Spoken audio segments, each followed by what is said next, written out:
asalaamaaleykum wa rahmatullahi taala wa barakaatu bokki groupe Daara mag ñi seen mbokk Mouhamadou Amine Sall ñu ngi leen nuyu di leen ziar di dellusiwaat ak yéen ci lenn loo xam ni moom la ñu téere boobu di taqdisul ashxaas xëye maanaam commencé guñ ci tontu sax waaye nag léeg-léeg da ngay dajeeg yoo xam dafay xaw a tiitlu daal maanaam surtout lii ñu am tey page bi ma leen yónnee tey ñu ngi ci alerte àddina bépp rawatina Sénégal fu mel na maanaam Kaolack Touba Tivaouane Ndiassane Louga maanaam ndax Ibnu Taymiya dafa am lu mu sant ay taalibeem borom téere bi taqdis ashxaas indi na ko ci page 161 loo xam ni dafa ni jàkk yi nga xam ne si dañ koo tabax ay bàmmeel nekk ca moom mi ngi santaane ni li ñu war a def mooy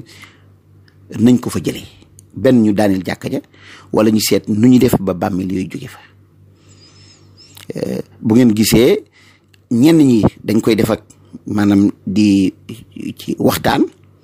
bu fekkente ni jëriñu ñu def ko ci force jamono yooyu bu ngeen xoolee ci télévision bi gis ngeen benn dëkk boo xam ne si génn na maanaam ku mel na Omar Sall gis ngeen ko ci télévision bi wala ci YouTube bi bokk benn dëkk boo xam ne si ay bàmmeel dafa nekkoon ci jàkka ja mu fexe de naxanteeg ñoom wax ak ñoom ba ñu jëli fa bàmmeel yëpp maanaam théoriser nañ xale ya ba xale ya daal di ànd ak ñoom ñu jëli fa bàmmeel yëpp kooku daf ko noonu la ko mën na ko ci maslante ak waxtaan boo demee Mali ñoom nag doole lañ ko defee daaneel nañ bàmmeel ya daaneel jàkka ya waaw ñun Sénégal it kon war nañoo fagaru page bii waa sëñ maam Cheikh Mbacke seen organisation boobu ngeen di organiser AIS waa AIS seen bopp ñoom ñoo war a dimbali gouvernement bi page bii dañ ko war a traduire ci traducteur boo xam si bu ñu agréé la xam si gouvernement bi day xam li ñu wax lan la ñu jël kayit bi déposé ko ministère de l'intérieur parce que Ibnu Taymiya li mu wax ay taalibeem te ni nga xam ne si noonu la maanaam Baye Fall mel ci ndigalal Serigne Touba nu ko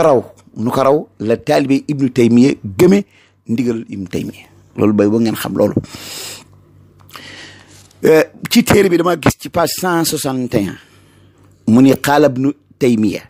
fa hadihi almasajidu almabniya ala quburi alanbiyai walsalihina walmuluk wa gayrihim yataayanu izalatuha bihadmin aw bi gayrihi hada mima la aclamu fihi xilafan bayna alculamai almacrufin wa tukrahu alsalatu fiha min gayri xilafin aclamuhu wala tasixu cindana li ajli alnahyi wallacni alwaridi fi dalika wa li ahaditha axara wala ahaditha uxara téere bi nag mi sara wax jooju ni ida sabata an alulama ajmacu ala hadihi alkaraha wa innama ixtalafu fi butlaani salaat zahara anna salaata inda alquburi xaraamun fi shariati alislami ragma kasrati almutawarritina fi hada almunkar min al afraadi walxukumat mu ni Ibnu Taymiya nee na jàkk yi nga xam ne dañ leen a tabax ci bàmmeelu yonent yi dañuy tabax ci bàmmeelu yonent yi wala ci nit ñu baax ñi wala buur yi maanaam fekk bàmmeelu yonent wala bàmmeel nit ku baax nga def fa ab jàkka wala boog jàkka nga dem rob fa ab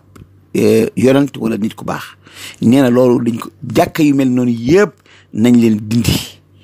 benn nañ dindi bàmmeel ya wala ñu daaneel jàkka ja wala ñu seet beneen pexe buñ mën a def daal ba loolu jóge fa Ibnu Taymiya ni leen nag lii gisuma boroom xam-xam yi ñu ci wuute te ñenn ñi dañuy wax ni sib nañu ku fa jullee waaye man li ma jàpp mooy ku fa jullee sa julli baaxul Ibnu Taymiya moom loolu wax chara bi ci téere bi ci boppam nag daan ni bu fekkente ni nag leer na ni boroom xam-xam yi d'accord nañ ci cibeel gi liñ fi ñu wuute mooy ba xam julli gi baax na wala julli gi baaxul kon araam na ci chariatul islamiyya donte ñëpp ñi ngi àndoo di ko ànd ak gouvernement yi di ko def dañ ko ci war a jëlee lii nag waa Mali ñoom def nañ ko ci force gis ngeen Oumar Sall moom defu ko ci force naxante na ba dem ci benn dëkk man gis naa ko ci YouTube bi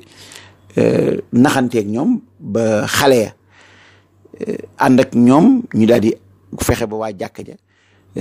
jëli fa maanaam bu fekkee ay boobu sax tane na parce que boobu xëy na dañoo fekk ay jàkk ñu def ko ay bàmmeel waaye lam ci jubul rek mooy lii léegi nag ñu bàyyi xel ci wax ji yéen waa AIS Mame Cheikh Mbacké yéen a war a dimbale gouvernement bi ci affaire xeex terrorisme yéen ko war a dimbale parce que mën naa am sax ñoo xam ni gëm nañ ay parce que boo demee ay taalibi Ibnu Taymiya ñi ngi ci gouvernement bi ay taalibi Ibnu Taymiya ñi ngi ci gouvernement bi bay boo ñu gëm ni wala ñu bañ ko gëm kon yéen ñi nga xam ne si leer na naññ ni du ngeen ay taalibi Ibnu Taymiya bal Ibnu Taymiya ak ay taalibeem dañ leen di xeex kon yéen waa AIS yéen war a taxaw tem pour jàppale gouvernement bi ci xeex terrorisme te nag page bi da ngeen ko war a traduire ci traducteur boo xam ne bu ñu agréé nga xam ne si traduction boobu dañu koy déposer ministère de l'intérieur ngeen def ci alerte ñi bàyyi xel ni Ibnu Taymiya digal na ay taalibeem ni leen toj leen jàkk yi nga xam ne si ay bàmmeel da caa nekk wala boog bu ngeen fa mënee jëlee bàmmeel la ngeen jëli ko fa loolu nag ñi binde ko ci Sénégal ki ko bind nekk Sénégal am ay taalibe am ñu ko gëm téere bi di dem ci àddina bi yëpp kooku waxuñu nag ni borom loolu lay bëgg a def na leer mais nag wax ji ci boppam koo gëm mën naa indi loolee nga jëfandikoo ko parce que ki nga xam ne si Ibnu Taymiya la gëm Ibnu Taymiya la gëm lu Ibnu Taymiya wax day jàpp ni bu ko defee jaamu yàlla la day jàpp ni même bu ci dee sax shahid la loolu day jàpp parce que danaan l'islam nga doon xeexal loolu war nañ cee bàyyi xel bu baax a baax ñaan yàlla may ñu dégg ak topp asalaamaaleykum wa rahmatullahi wa barakaatu.